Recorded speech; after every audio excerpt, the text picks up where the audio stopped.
चक्षुरुन्मिलितं तस्मै श्रीगुरवे नमः। श्रीचैतन्यमनोभीष्टं स्थापितं येन भूतले श्यामरूपनामयं ददाति स्वपदान्वितं वन्देऽहं श्रीगुरोः श्रीयुतापद्गम्लं श्रीगुरुं वैष्णवांसं श्रीरूपं साग्रजातां सहनारघुनाथां वृतं तत्सदेवं साधुतं सावधूतं परिजना सहितं कृष्णचैतन्यदेवं श्रीराधा कृष्णपादां शरणा श्रीशाखावतांसं नमो विष्णुपादाय कृष्णप्रेष्ठाय भूतले श्रीमते भक्तिवेदांत स्वामी नाम नमस्ते सारस्वती देवे गौरवाणी शारदे देवशिष शुभाली पासा स्थान में भगवान सकल बलि वर्षा के पास नाम पावे जो वैष्णव को नमः नमो महावदनाय कृष्ण बजाय कृष्ण कृष्ण चैतन्य नाम वर्षे नमः हे कृष्ण करना सिंधु दिन मन को यत्ते गोप्स गोपुर गंधा राधा पंचमस्ते सत्कांचन गौरांग श्री राधे नाम शरीर विश्वाम देवी परमात्मा हरि मैं चले मासाय परमात्मा ने बोले परमात्मा जय श्री कृष्ण चैतन्य प्रभु नित्यानंद श्री अद्वैत राधा श्री गौर मुक्तवृंद हरे कृष्णा कृष्ण कृष्ण हरे हरे राम राम हरे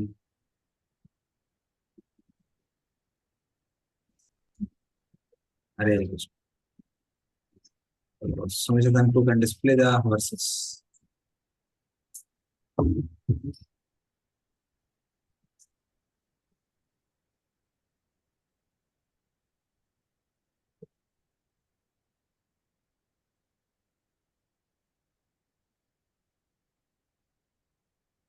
श्लोक नंबर 26। तो ये भगवान के लीला अवतारों का विवरण चल रहा है। भूमेश्वरेतर वरुत विमर्दिताय क्लेशावयाय कलया सित कृष्ण केशः जाता करिष्यति जनानुपर लक्ष्य मार्गः कर्माणि चात्म महिमोपनिबंधनानि। बड़े इसका अर्थ होता है।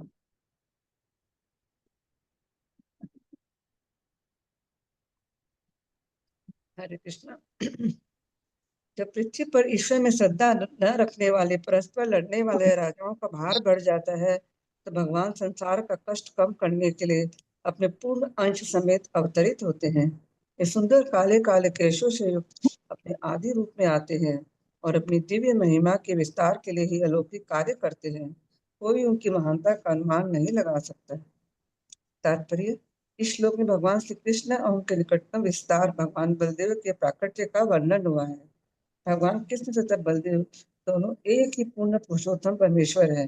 भगवान शक्तिमान है, सर्वशक्तिमान है और अनेक रूपों तथा शक्तियों के रूप में अपना विस्तार करते हैं।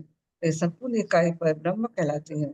भगवान के ऐसे विस्तारों के दो विभाग हैं, श्वास तथा विभिन्नांश। सारे श्वास विस्तार विष्णु तत्व कहलाते हैं और विनाश विस्तार जीव तत्व कहलाते हैं। ऐसे विस्तारों में भगवान बलदेव पूर्ण पुरुषोत्तम भगवान श्री कृष्ण के प्रथम श्वास विस्तार है।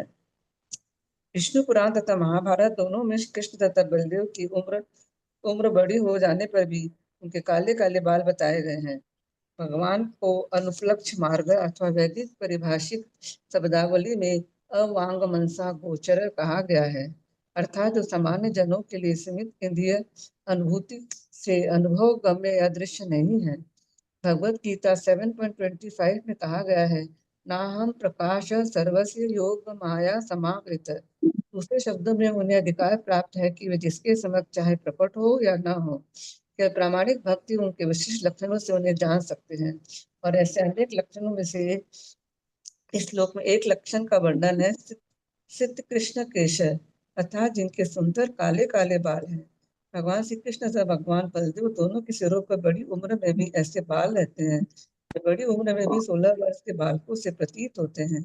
श्री भगवान का यही विशिष्ट लक्षण है। ब्रह्म संहिता में कहा गया है कि यद्यपि वे समस्त जीवात्माओं में सबसे वृद्ध है, किंतु वे सदैव नवयुवक लगते हैं।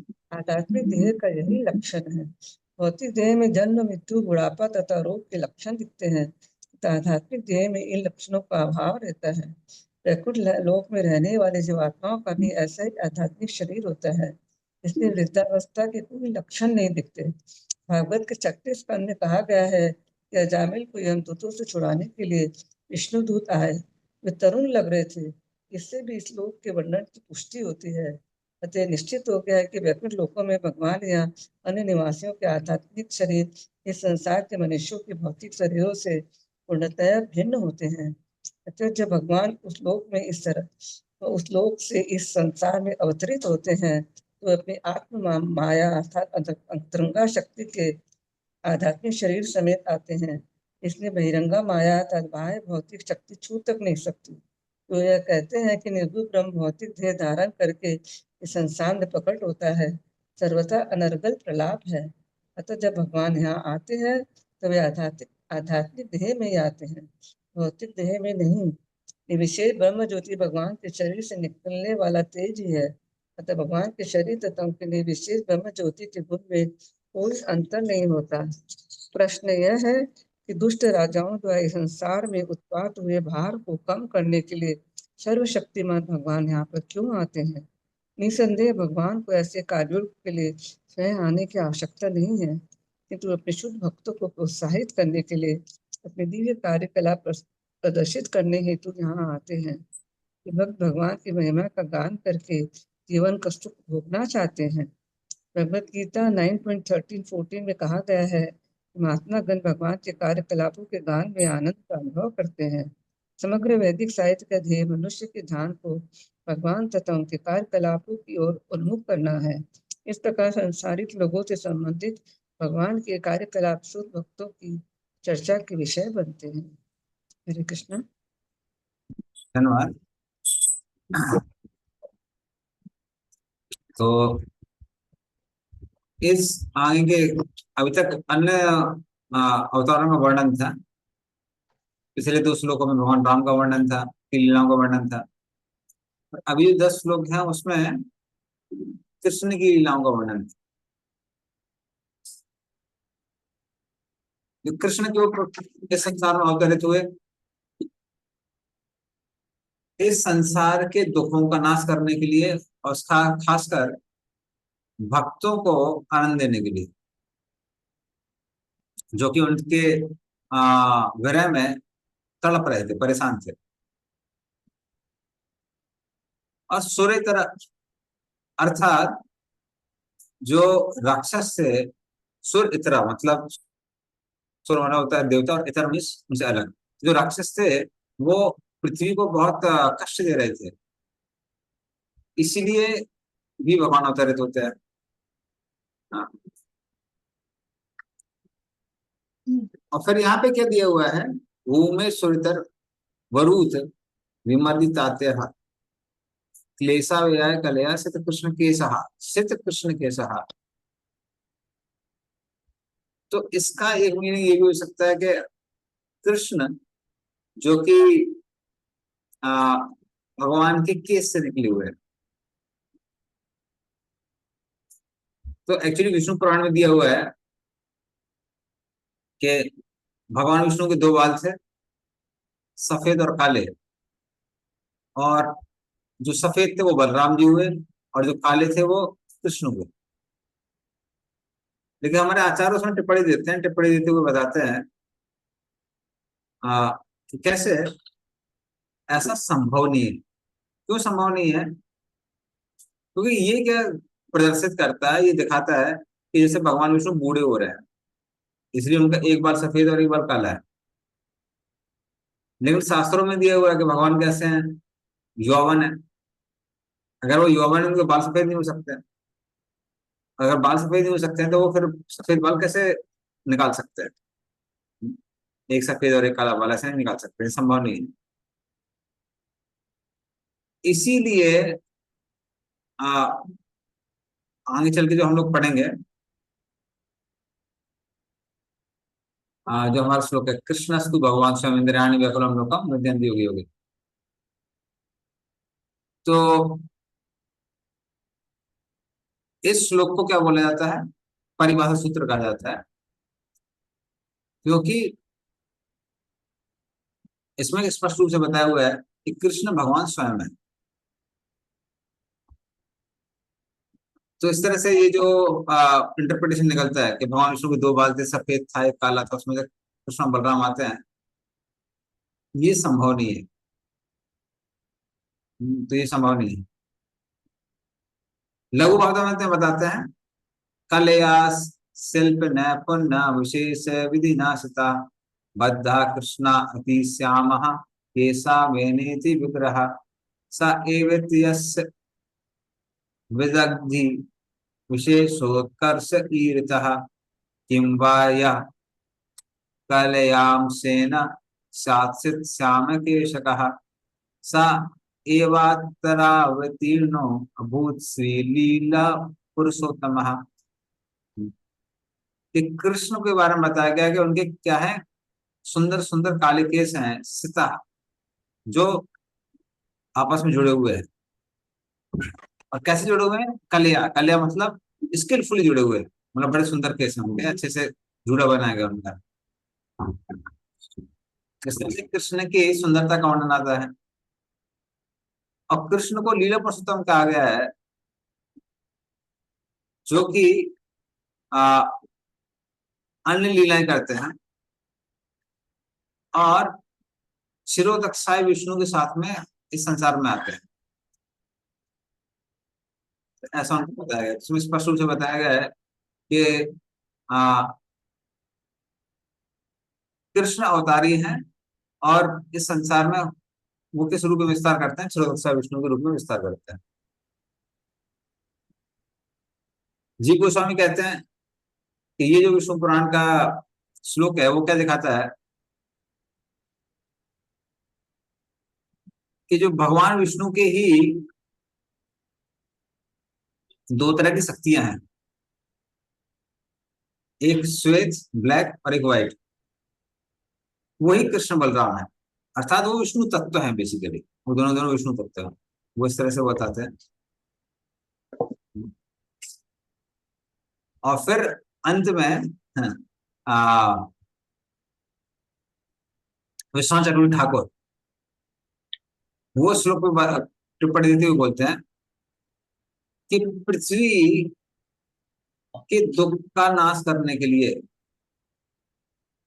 सित, सित का मतलब है इसी तरह से पृथ्वी का दुख का नाश करने के लिए का ईसा भगवान अपने मधुरता और शक्ति के साथ में आते हैं। किसके साथ आते हैं? बलराम के साथ आते हैं। सित का एक और अर्थ हो सकता है शिव, हाँ, और का मतलब होता है ब्रह्मा।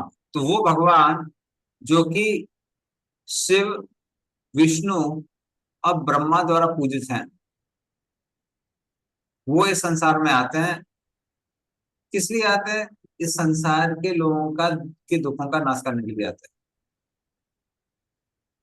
तो फिर भगवान आके क्या किस तरह की लीला करते हैं? भगवान ऐसी लीला करते हैं जो उनके महिमा को पूर्ण रूप से ढक देती है। किस चीज से ढक देती है? उनकी मधुरता से ढक देती है। मतलब ये भगवान इतने मधुर हैं कृष्ण, कि इनकी लीलाओं को सुनने के बाद में कोई भूल ही जाता है कि ये भगवान भी है। इस तरह से वो सबके मन को हर लेते हैं अपने मधुरता के द्वारा। तो जनु जनु पर लक्ष्य मार्ग, इसका मतलब है रागानुगा भक्ति। तो रागानुगा भक्ति के मार्ग से भगवान सबको मोहित कर लेते हैं। तो जो थर्ड लाइन में है, जाता आकर्षक जनापु लक्ष्य मार्ग, तो जनापु लक्ष्य मार्ग का मतलब है रागानुगा भक्ति।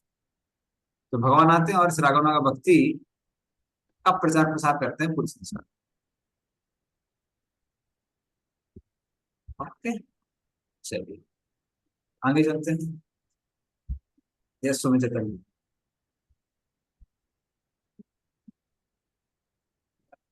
Hare Krishna. Prabhu, I have one question. Like hmm, you mentioned over here that the Lord who is worshipped by Brahma, Vishnu, and Shiva, all three. Hmm, So, like, and then we also see this passage where Vishnu had stolen the children of Krishna's guru to have darshan of Krishna.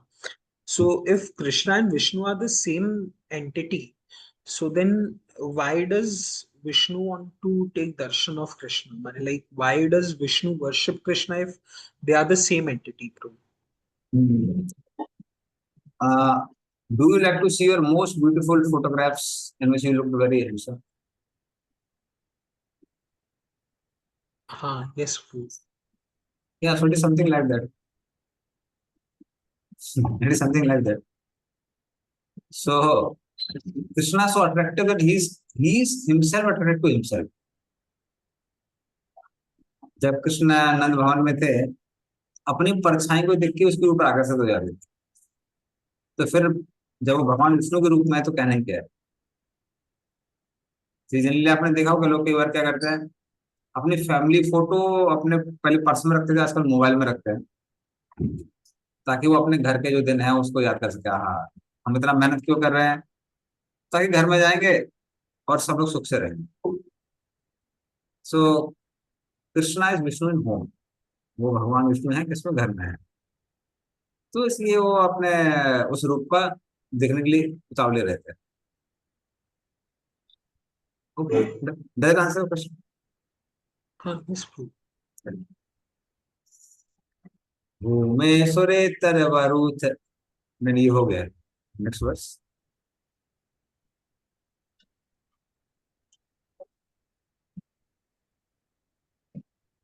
तोकेन जीव हरणम यत् उलूपिकायास त्रैमासिकस्य च पादस्तटो अप्रवत्तः तदरिङ्गतान्तर्गतेन देवी स्प्रसोर्व उन्मूलनं ति इतरथार्जुनयो न भाव्यम।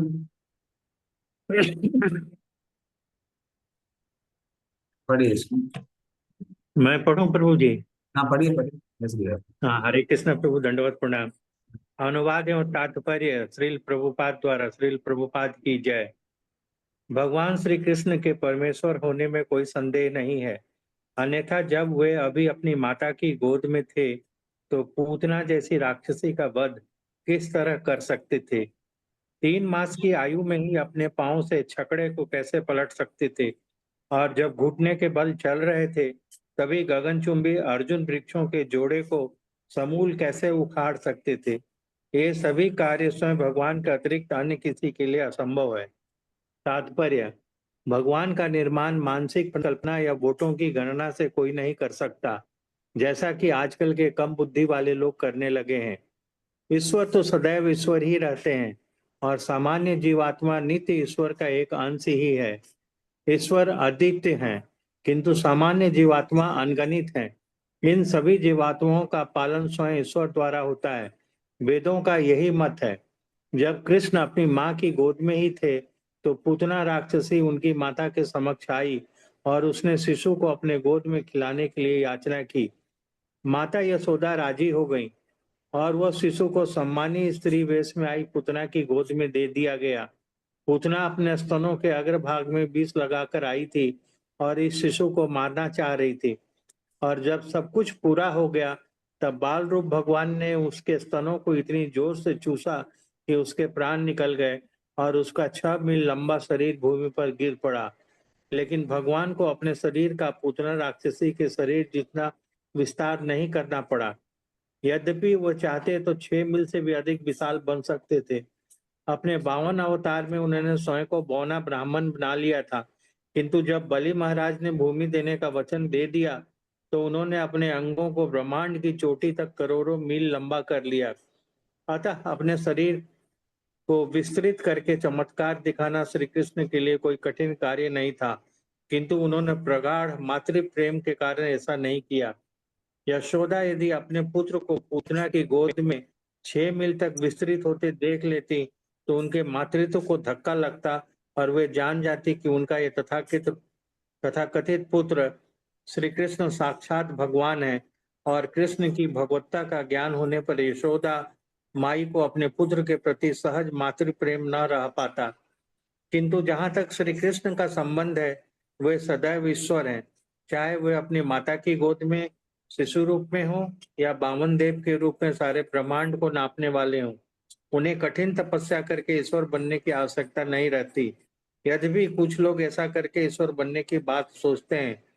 कठिन आत्म संयम तथा तपस्या द्वारा कोई न तो ईश्वर से एकाकार हो सकता है, न उनके तुल्य बन सकता है, किंतु वह मात्र अनेक दैवी गुण प्राप्त कर सकता है। जीवात्मा बहुत हद तक दैवी गुण प्राप्त कर सकता है, किंतु वह ईश्वर नहीं बन सकता। श्री कृष्ण बिना किसी तपस्या के सदैव ईश्वर हैं, चाहे वे अपनी माँ की गोद में खेल रहे हों या बड़े होने की अवस्था में हो। इस प्रकार जब वे केवल 3 मास के थे, तब उन्होंने यशोदा माई के घर में छकड़े के पीछे छिपे सक्टासुर का वध किया। जब श्री कृष्ण घुटने के बल रेंग रेंग कर अपनी माता के कार्यों में बाधा डाल रहे थे, तो उनकी माता ने उन्हें उखल से बांध दिया था। किंतु नटखट बालक उखल को घसीटते हुए यशोदा माई के आंगन में उगे बहुत ऊंचे अर्जुन वृक्षों की जोड़ी के बीच पहुंच गए, और जब उखल 2 वृक्षों के बीच फंस गया, तो उनके खींचने पर दोनों वृक्ष धम्म से गिर पड़े। जब यशोदा माई ने यह घटना देखी, तो उन्होंने ईश्वर को धन्यवाद दिया कि उनका बालक गिरे वृक्षों से बच गया है। उन्हें इसका कोई ज्ञान न था कि उन्हीं के बालक ने आंगन में रेंगते रेंगते यह कृत्य किया है। भगवान तथा उनके भक्तों के बीच प्रेम का पारस्परिक आदान प्रदान ऐसा ही है।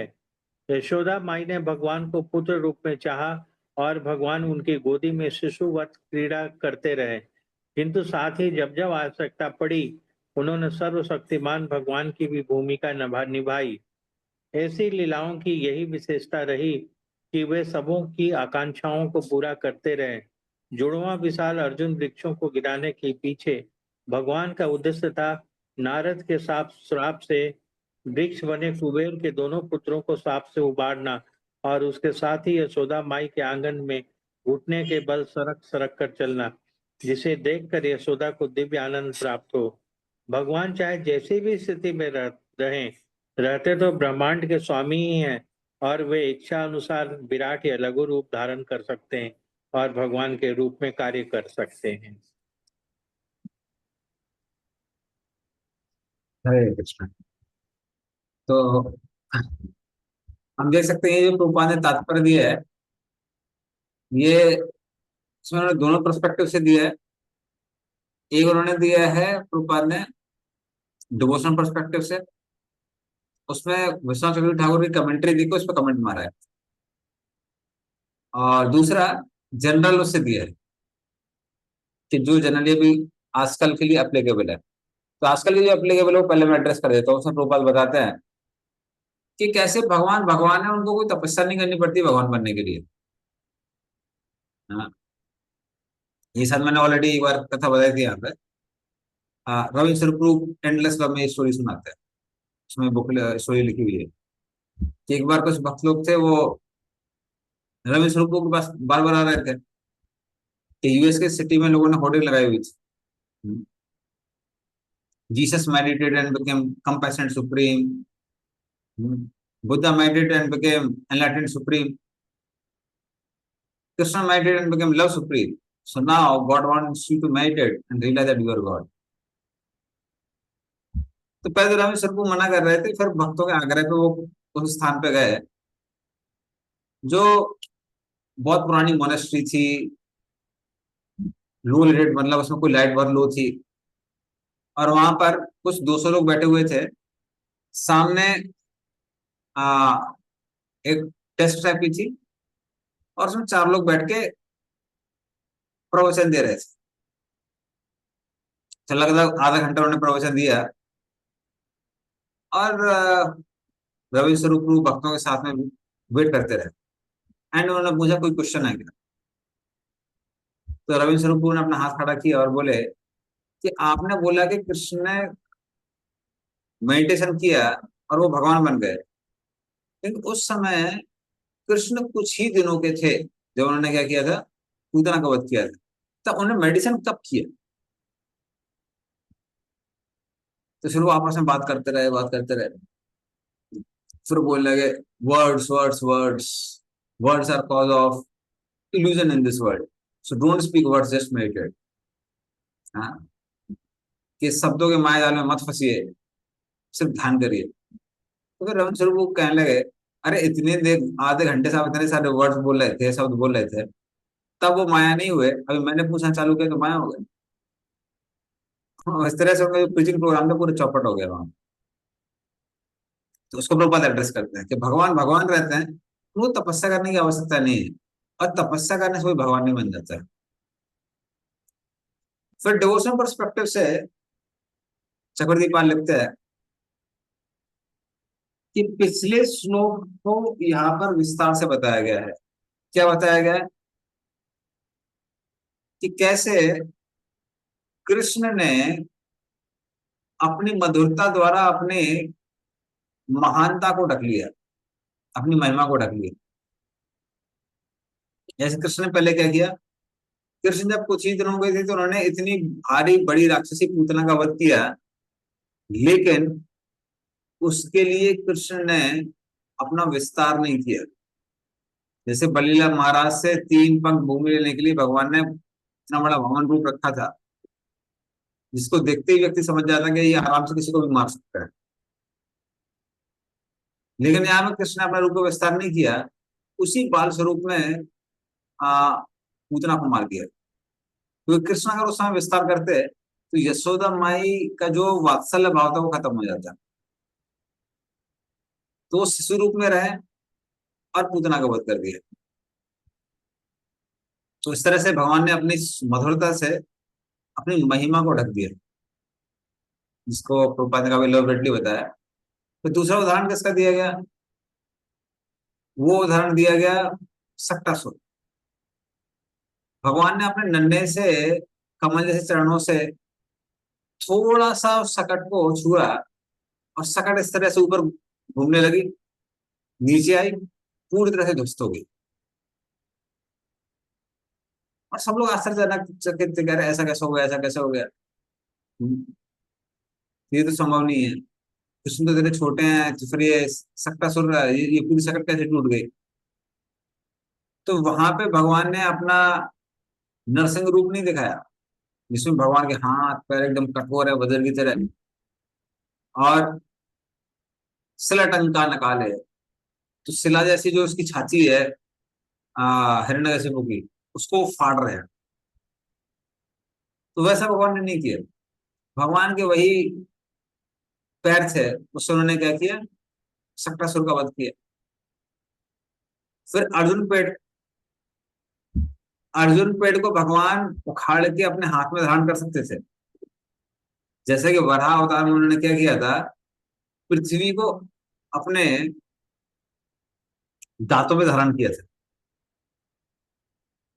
लेकिन भगवान ने यहाँ किया किया, वो छोटे बच्चे की तरह ऐसे निर्दोष बने रहे और इतने बड़े बड़े यमल और अर्जुन पेड़ों को फाड़ के धराशायी कर दिया। तो इस तरह से भगवान अपनी महिमा को अपनी मधुरता के द्वारा क्या कर लेते हैं, ढक लेते हैं। ये कृष्ण में और अन्य अवतारों में भेद है, so there is difference. Okay, next श्लोक।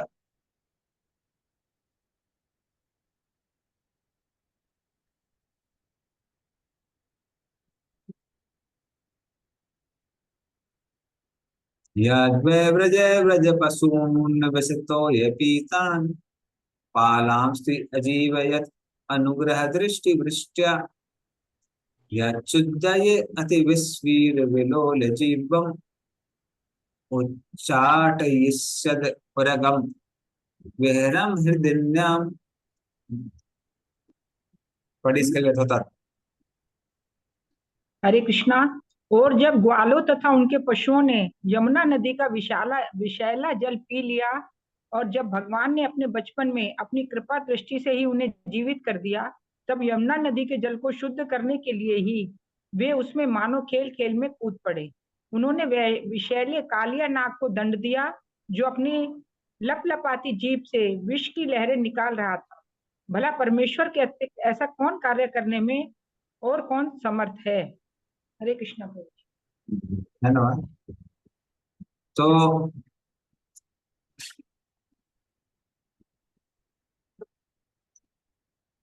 उस दिन क्या होता है, अचानक से गर्मी का समय था, जब कृष्ण ग्वाल वालों के साथ में गाय चराने जा रहे थे। अचानक से गायों को बहुत गर्मी लगने लगती है और जल को, सरोवर को देख के तुरंत वो जाती है और वहां पे जल पी लेती है, और पी के तुरंत मृत्यु को प्राप्त हो जाती है, मर जाती है गाय। और गायों से ग्वाले इतना प्रेम करते हैं कि उन्होंने सोचा, उनको मालूम था कि ये विषैला जल है, उन्होंने सोचा अगर गाय मर गई तो हम जी के क्या करेंगे, वो भी उस जल को पी लेते हैं। ये हमारा ऐसा लोन टिप्पणी किया। तो फिर उसको देख के फिर क्या होता है, फिर कृष्ण स्वयं जाते हैं और अपने दृष्टिपात से ही वापस उन सबको जीवित कर देते हैं, और फिर कालिया के फनों के ऊपर नृत्य करते हैं, जो कि बहुत भयावह चीज है, या फिर जो कृष्ण की महानता महिमा का प्रदर्शन करती है। हाँ, किसी सांप के ऊपर नाचना वही बहुत मुश्किल है। और जब कृष्ण नृत्य कर रहे थे तो ऐसा नृत्य कर रहे थे कि पूरे ब्रह्मांड में उसकी तुलना नहीं है। सांप के फनों पे नृत्य करना, साथ में उसको मारना, ये भगवान के लिए संभव है, और कृष्ण की मधुरता को भी प्रदर्शित करता है। तो पहले कृष्ण क्या करते हैं, बिना किसी म्यूजिकल इंस्ट्रूमेंट्स के, बिना किसी गाने के ही नाचना चालू कर देते हैं। खुद से मुंह से आवाज निकलने लगता, थाई थाई थाई था, ऐसे करके नाचना चालू करते हैं। और जब सारे देवता लोग उसको देखते हैं तो फिर गंधर्व अप्सरा ये सब वहां पे आ जाते हैं। ये लोग गाने लगते हैं, अप्सराएं पीछे पीछे कृष्ण को कृष्ण को देख के नाचने लगती हैं। जैसे आजकल होता है ना, हीरो हीरो के पीछे कुछ सपोर्टिंग एक्टर एक्ट्रेस होते हैं, वो नाचते हैं, तो वो सब नृत्य कर रही थी। और फिर गंधर्व चारण इत्यादि वो अपने म्यूजिक को फास्ट करते जाते हैं और कृष्ण नाचने लगते हैं और तेज। और बाद में कृष्ण इतना तेजी से नाच रहे थे कि वो लोग उनको कॉम्पिटिशन नहीं दे पा रहे थे, और उसको देख के फिर वो सब के सब थक जाते हैं। उनको समझ में आया था कि भगवान की तुल्य हम नहीं है। तो कृष्ण वहां पर अपनी मधुरता का ऐसा उन्होंने प्रदर्शन किया कि उनकी महानता ऑलमोस्ट लाइक बैकग्राउंड में चली गई। बल्कि ये जो कालिया दमन की लीला है,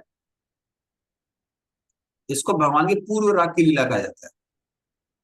क्योंकि भगवान क्या कर रहे थे, नाच नाच के गोपियों को एडवर्टाइज कर रहे थे कि मैं नाचने में बहुत एक्सपर्ट हूँ, आप बाद में आकर रासलीला में हमारे साथ नाच सकते हैं। तो ये कृष्ण की एक्सपर्टीज है। तो जहां पर या तो भय होना चाहिए, व्याकुलता होनी चाहिए, या फिर महिमा होनी चाहिए, वहां पर कृष्ण की मधुरता दिखाई दे रही है। तो ये कृष्ण की एक्सपर्टीज है। तो इसलिए अभी यहाँ पे क्या है, कालिया लीला का वर्णन होता है। अगला करते हैं, तत्कर्म दिव्यमेव, तत्कर्म दिव्यमेव यन्निशि निशायाम निशायनम दावाग्निना शुचिवने परिदह्य माने उन्नेशति रजमतो अवसितांत कालम नेत्रे पिधाप्य सबलो नदिगम वीर। पढ़िए इसका भी अर्थ पर। हरे कृष्णा। कालिया नाग को दंडित करने के लिए दिन ही रात्रि के समय जब ब्रजभूमि के समस्त निवासी निश्चित होकर सो रहे थे, सूखी पत्तियों के कारण जंगल में अग्नि धधक उठी और ऐसा लगा मानो उनकी मृत्यु असंभावी है। किंतु आंखें बंद करके बलराम जी के साथ भगवान ने उन सबको बचा लिया। ऐसे है भगवान के अलौकिक कार्यकलाप। तात्पर्य, यद्यपि श्लोक में कहा गया कि भगवान का यह कार्य अलौकिक है, किंतु ये समझ लेना चाहिए कि भगवान के सारे कार्यकलाप सदैव ही अलौकिक रहते होते हैं, और इस प्रकार वे सामान्य जीवों से भिन्न है। विशाल अर्जुन वृक्ष को खाना तथा अपनी आंखें बंद करके वन की धधकती आग को बुझा देना निश्चय ही मनुष्य द्वारा किसी प्रकार संभव नहीं है। न केवल ये कार्यकलाप सुनने में आश्चर्यजनक लगते हैं, किंतु वस्तुतः भगवान के सारे कार्यकलाप अलौकिक होते हैं। इसकी पुष्टि भगवत गीता में की गई है। जो भी भगवान के इन अति मानवीय कार्यों को समझ लेता है, वह उनकी दिव्य प्रकृति के कारण श्री कृष्ण के धाम में प्रवेश करने का अधिकारी हो जाता है, और इस समस्त भौतिक शरीर को त्यागने के बाद भगवान के दिव्य कार्यकलापों को ज्ञाता भगवान के धाम को वापस जाता है। हरे कृष्णा। धन्यवाद। तो इस तरह से क्या होता है कि जब कालिया दमन की लीला हो जाती है, वहीं पर कालिया दह के आसपास ही सारे के सारे ब्रजवासी सो जाते हैं, क्योंकि दो कारणों से।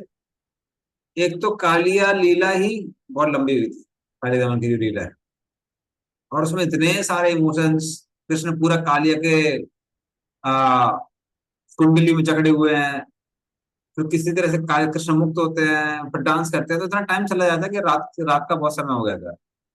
दूसरा, ब्रजवासियों को तो ये कारण है कि वो लोग वापस नहीं गए। दूसरा कारण क्या था? उनको लग रहा था कि ऐसा ना हो कि कालिया बदला लेने के लिए वापस आ जाए। अगर कालिया बदला लेने के लिए वापस आता है तो हम अपने लाठी डंडे लेके खड़े रहेंगे और कालिया को मारेंगे, कृष्ण की रक्षा करेंगे। इसलिए भी वो सबके सब वहां पे रात को रुके हुए थे। लेकिन सुबह से लीला चल रही थी, रात का समय हो गया तो सबको भूख लग रही थी।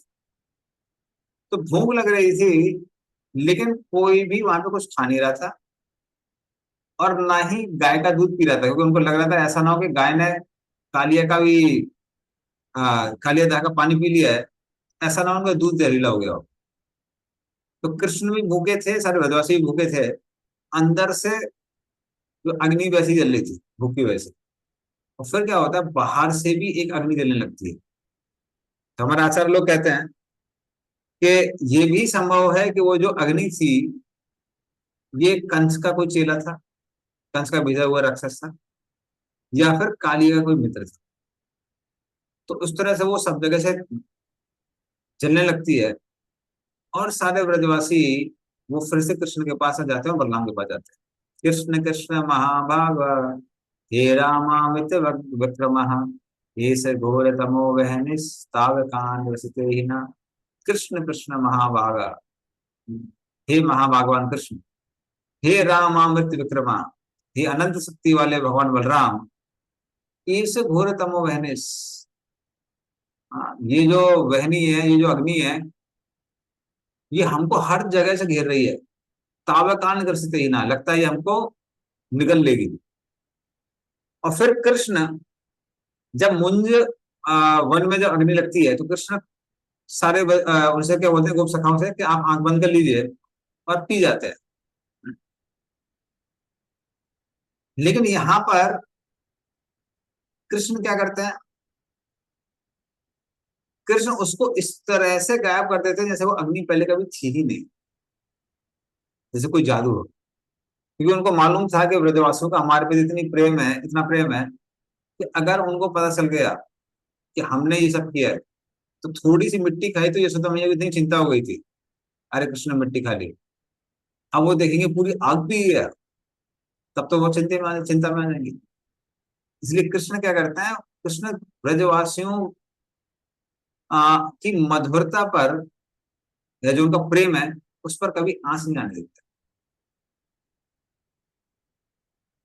हालांकि ब्रजवासियों का भी इतना प्रेम है कि माता से फर्क नहीं पड़ता है।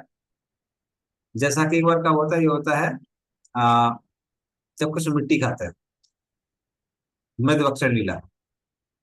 तो जब कृष्ण मुंह खोलते हैं तो यशोदा मैया को सारे ब्रह्मांड दिखाई देते हैं।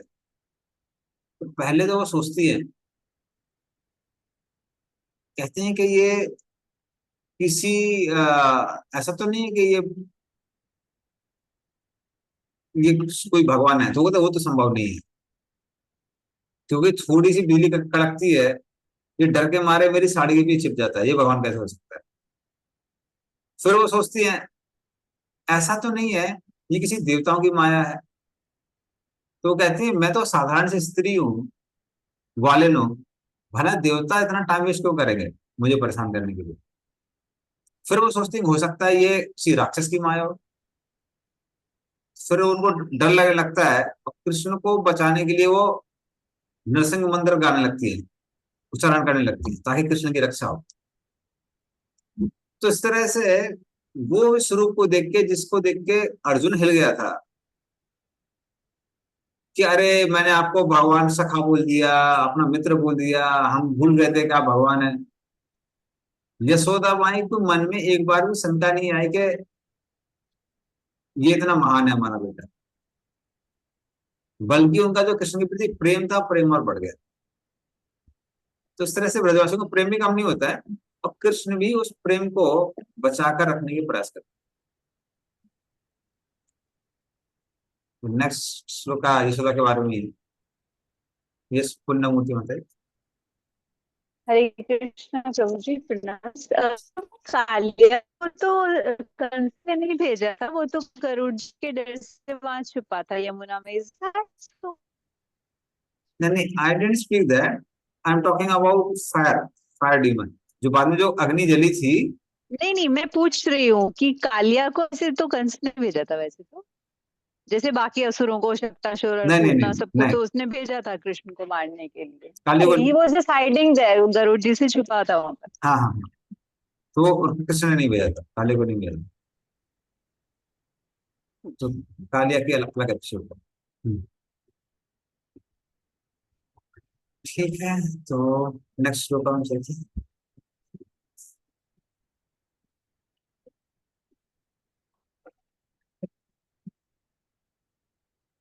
गृहणीत यत् यत् उपबन्धम् अमुष्य माता सुलभं सुतस्य न तु तत् तदमुष्य माति व्यजृम्भतो वस्य वदने भुवनानि गोपी संवीक्ष्य संकित मनः प्रतिबोधितासीत्। पढ़िए इसका। हरे कृष्णा। जब गोपी कृष्ण की पालक माता यशोदा अपने पुत्र के दोनों हाथों को रस्सियों से बांधने का प्रयास कर रही थी, तो उसने देखा कि रस्सी हमेशा छोटी पड़ जाती थी। अतः हार कर जब उसने प्रयास करना बंद कर दिया, तब भगवान कृष्ण ने अपना मुंह खोल दिया तो माता यशोदा को मुख के भीतर सारे ब्रह्मांड स्थित दिखे। यह देखकर उसे संदेह हुआ, किंतु वह अपने पुत्र की योग शक्ति को अलग अलग प्रकार से समझ रही थी। तात्पर्य पढ़ना प्रभु जी। हाँ जी, पढ़िए।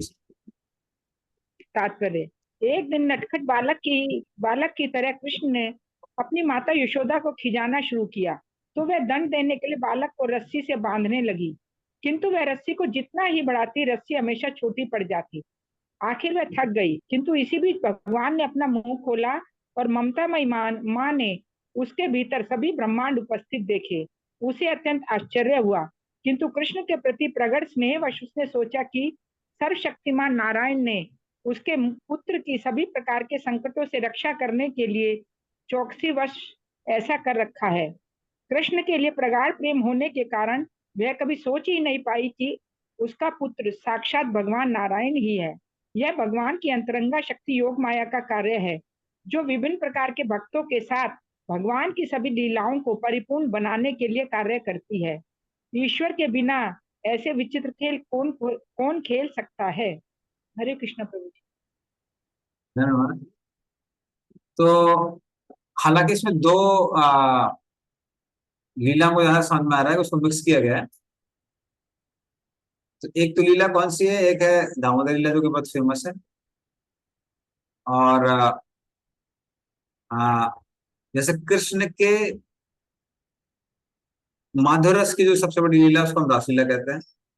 उसी तरह कृष्ण की वात्सल रस में जो सबसे ऊंची लीला है उसको दामोदर लीला कहते हैं। ये वात्सल रस की सबसे प्रिय लीला है। तो इसमें यशोदा माई जब कृष्ण को बांधने की कोशिश की, तो जैसे लीला सबको पता ही है कि 2 अंगुल रस्सी छोटी पड़ जाती है। और फिर जो अलग लीला है उसमें जो मध्य भक्षण लीला है, उसमें जैसा अभी हम लोग डिस्कस कर रहे थे, जब कृष्ण मुंह खोलते हैं और यशोदा अंदर देखती हैं, तो फिर वो भ्रमित हो जाती है, यदि क्या मेरे मन का भ्रम है या फिर मेरे ये कोई माया है। और विश्वनाथ कवि ठाकुर कहते हैं कि एक क्षण के लिए यशोदा को लगने लगता है कि शायद ये भगवान विष्णु की माया है।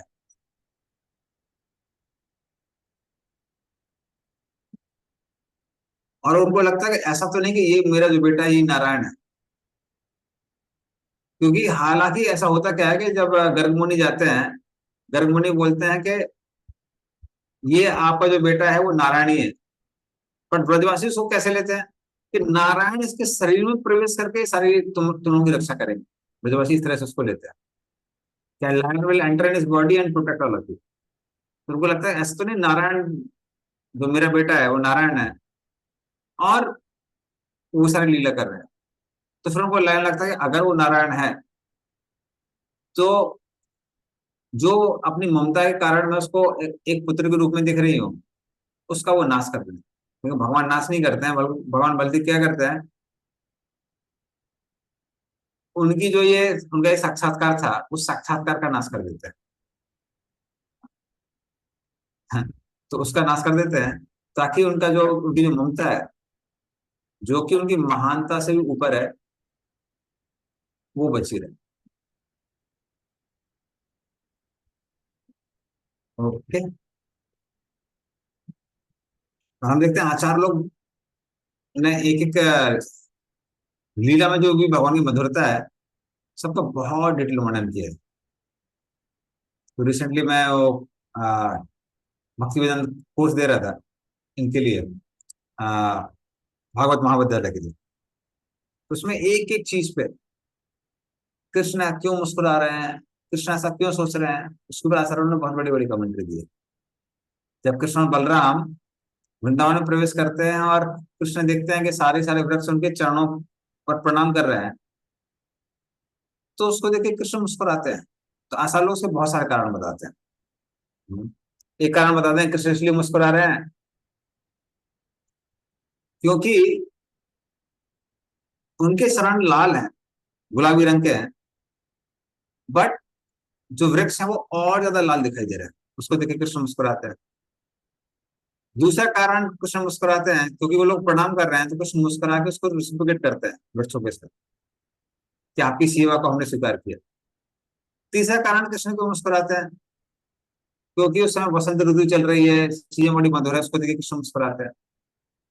प्रहलाद जी बोलते हैं कृष्ण क्यों मुस्कुरा रहे हैं, क्योंकि अभी कृष्ण क्या करने वाले हैं, वात्सल उसमें साकर रस में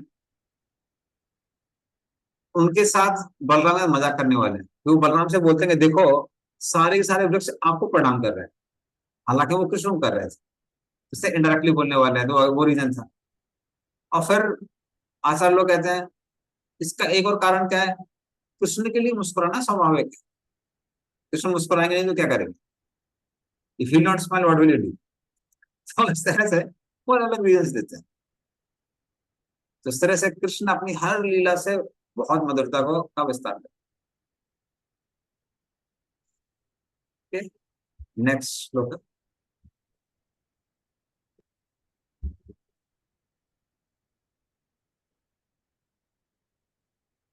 नंदम च मोक्षति भयाद वरुणस्य पासात् गोपान् बिले सुपिहितान् मयसूनुना च नि आपृतं निशिशयानम् अतिश्रमेण लोकं विकुण्ठम् उपनेष्यति गोकुलं स्म।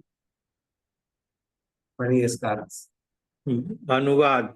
भगवान श्री कृष्ण ने अपने पालक पिता नंद महाराज को वरुण के भय से बचाया और ग्वाल बालों को पर्वत की गुफा में से मुक्त किया, जहां मैं के पुत्र ने उन्हें बंदी बना रखा था। यही नहीं, भगवान श्री कृष्ण ने वृंदावन के समस्त वासियों को, जो दिन भर काम में व्यस्त रहकर रात में थक कर निश्चिंत सोते थे, पर व्योम में सर्वोच्च लोक का भागी बना दिया। ये सारे कार्य दिव्य हैं और उनके ईश्वरत्व को सिद्ध करने वाले हैं। तात्पर्य भी पढ़े प्रभु जी। हाँ पढ़ लीजिए। तात्पर्य श्रील प्रभुपाद द्वारा, श्री प्रभुपाद की जय।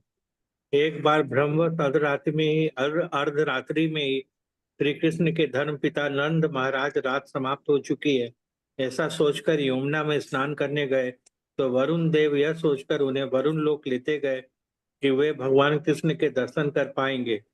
भगवान श्री कृष्ण अपने पिता को छुड़ाने गए।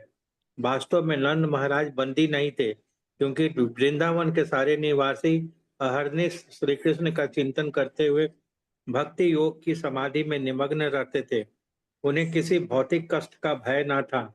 भगवत गीता में इसकी पुष्टि की गई है कि दिव्य प्रेम वश पूर्णतः आत्मसमर्पण करके भगवान की संगति में रहने से मनुष्य को भौतिक प्रकृति के कष्टों से मुक्ति मिल जाती है।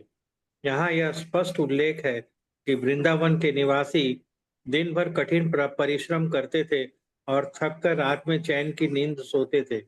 फलतः उन्हें ध्यान करने या अन्य आध्यात्मिक कार्यों के लिए प्रायः बहुत कम समय मिल पाता था, किंतु वास्तव में वे सर्वोत्कृष्ट आध्यात्मिक कार्यों में ही मग्न रहते थे। उनका हर एक कार्य आध्यात्मिक होता था, क्योंकि वह श्री कृष्ण के साथ उनके संबंधों से ही जुड़ा होता था। उनके कार्यों के केंद्र बिंदु श्री कृष्ण थे। फलतः उनके सारे तथाकथित भौतिक कार्य आध्यात्मिक शक्ति से संतृप्त होते थे। भक्ति योग पद्धति का यही लाभ है। मनुष्य को चाहिए कि वह हर कार्य भगवान के निमित्त करे और इस प्रकार उसके संपूर्ण कार्य कृष्ण के विचार से संतृप्त होंगे, जो आध्यात्मिक साक्षात्कार में समाधि का उच्चतम रूप है। हरे कृष्ण। हाँ, धन्यवाद। तो इस तरह से आ, भगवान की आगे लीलाओं का वर्णन किया गया है कि कैसे वरुण अपने पास में बांध के नंद महाराज को लेके जाता है और नंद महाराज को लगने लगता है कि अब मैं बंदी बन गया हूं, क्योंकि मैंने गलत समय में स्नान किया है। हाँ, तो उन्होंने उन्होंने गलत समय में स्नान नहीं किया था, ऐसा लोग बताते हैं। लेकिन वरुण के कुछ मूर्ख पार्षद थे, सैनिक थे, वो नंद महाराज को बंदी बना के लेके गए थे। वो उनकी मिस्टेक थी। तो नंद महाराज से डर जाते हैं। लेकिन कुछ ही समय तक नंद महाराज वहां पे थे और वरुण ने जब नंद महाराज को देखा तो वो प्रसन्न ही हो गए, क्योंकि उनको मालूम था कम से कम कृष्ण इस बहाने से उनके लोक में आएंगे और वो कृष्ण के दर्शन करने को मिलेंगे। इस तरह से कुछ समय के लिए कृष्ण वहां पे गए, वरुण ने उनकी पूजा की, अर्चना की, और उस तरह से कृष्ण वापस आ जाते हैं। फिर कृष्ण क्या करते हैं, व्योमासुर ने सारे गोपों को एक गुफा में बंदी बना दिया था। आदि वृंदावन में वो गुफा है जहां पे हम दर्शन कर सकते हैं। और फिर कृष्ण उनको वहां से मुक्त किया। और ये सब करते समय जो भी ब्रजवासी थे वो दिन रात कभी नंद महाराज को ढूंढ रहे हैं जिनको वरुण ने बंदी बना लिया है, कभी कृष्ण को ढूंढ रहे हैं, और इस तरह से दिन रात कृष्ण भावना भावित होते हुए रात के समय वो सो जाते थे। तो ये भगवान ने मौका किसको दिया, सारे ब्रजवासियों को दिया। So Vrindavan is more about anxiety for Krishna के लिए कितनी एंग्जाइटी है। कई बार लोग बोलते हैं ना कि वैकुंठ वैकुंठ मतलब कोई एंग्जाइटी नहीं है। गोलोक वृंदावन में बहुत एंग्जाइटी है। लेकिन वो एंग्जाइटी किसके लिए, वो कृष्ण के लिए। कई लोग शांति की तलाश के लिए आते हैं, मंदिर में जाएंगे थोड़ी शांति मिलेगी, लेकिन मंदिर में शांति नहीं मिलती। वहां पे हरिनाम संकीर्तन का तांडव चलता रहता है। So there is no peace. Next श्लोक।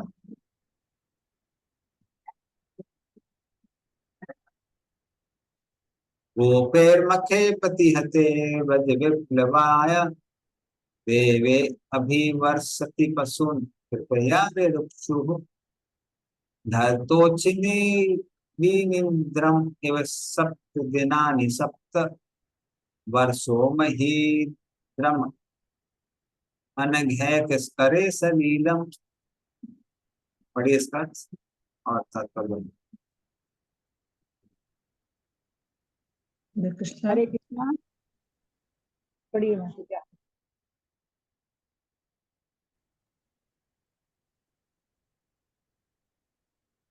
हरे कृष्णा। जब ब्रह्मा के ग्वालों ने कृष्ण के आदेश से स्वर्ग के राजा इंद्र को यज्ञ प्रदान करना बंद कर दिया, तब सारी ब्रजभूमि लगातार 7 दिनों तक होने वाली वर्षा से बह जाने के भय से संकटग्रस्त हो गई। तब केवल 7 वर्ष की आयु के श्री कृष्ण ने ब्रजवासियों पर अपनी अहूती कृपावश केवल अपने एक हाथ से गोवर्धन पर्वत को उठा लिया।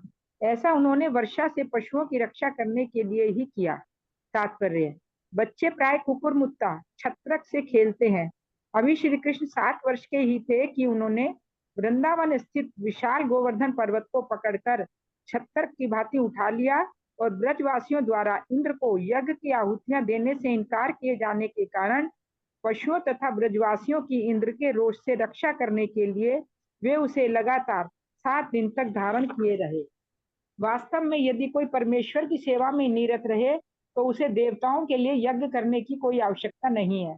वैदिक साहित्य में देवताओं को संतुष्ट रखने के लिए यज्ञों का जो विधान है वह याजक के लिए एक प्रकार की प्रेरणा है, जिससे उसे उच्चतर अधिकारियों की उपस्थिति का बोध हो सके। श्री भगवान के द्वारा भौतिक कार्यों के नियंत्रण हेतु देवताओं की नियुक्ति की जाती है, और भगवत गीता के अनुसार यदि कोई देवता की पूजा करता है तो इसे परमेश्वर पूजन की अप्रत्यक्ष विधि माना जाता है।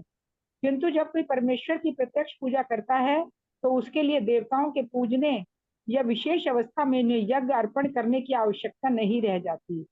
फलतः भगवान श्री कृष्ण ने ब्रजवासियों को सलाह दी कि वे स्वर्ग के राजा इंद्र को किसी प्रकार की भेंट अर्पण ना करें, किंतु यह जाने बिना कि ब्रज भूमि में कृष्ण भगवान हैं, ब्रजवासियों पर अत्यंत क्रुद्ध हुआ और उसने इस अपराध का बदला लेना चाहा।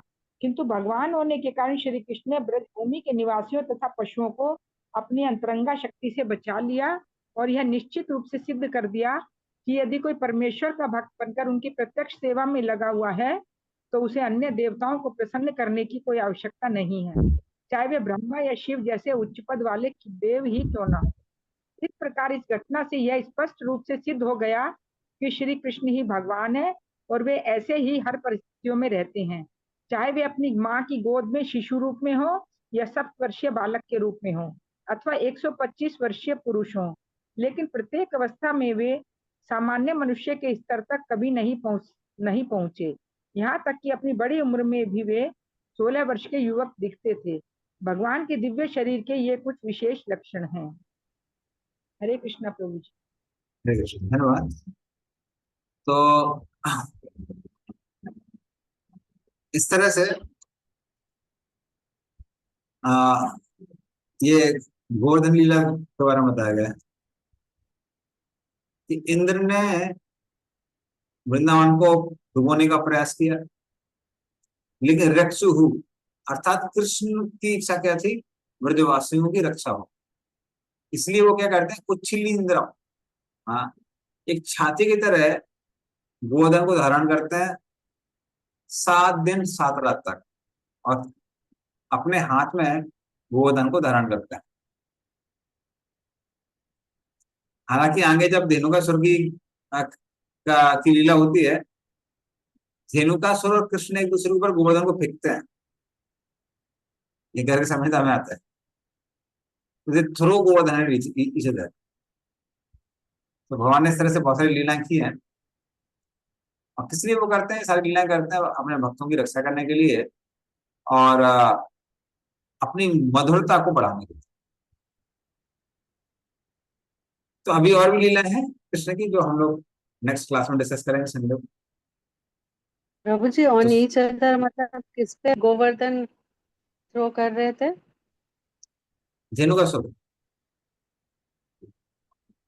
धेनुकासुर अपने सींगों पे गोवर्धन को उठाकर कृष्ण में फेंक रहा था, और कृष्ण उसको पकड़ के फिर धेनुकासुर पे फेंक रहे थे।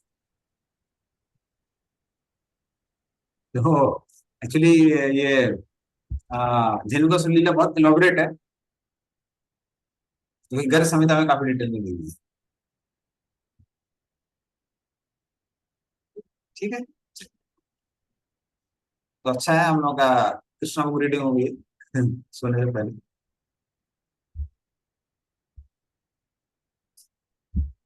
श्री कृष्ण भगवान की जय, नंद नंदन मुकुल वंशी वाले की जय, श्रीमद् भागवतम की जय, श्री प्रभुपाद की जय, जय गौर प्रेमानंदे हरे। दंडवत प्रणाम प्रभु जी। प्रणाम। वैसा कृपा सिंधु वैष्णव श्री प्रभुपाद।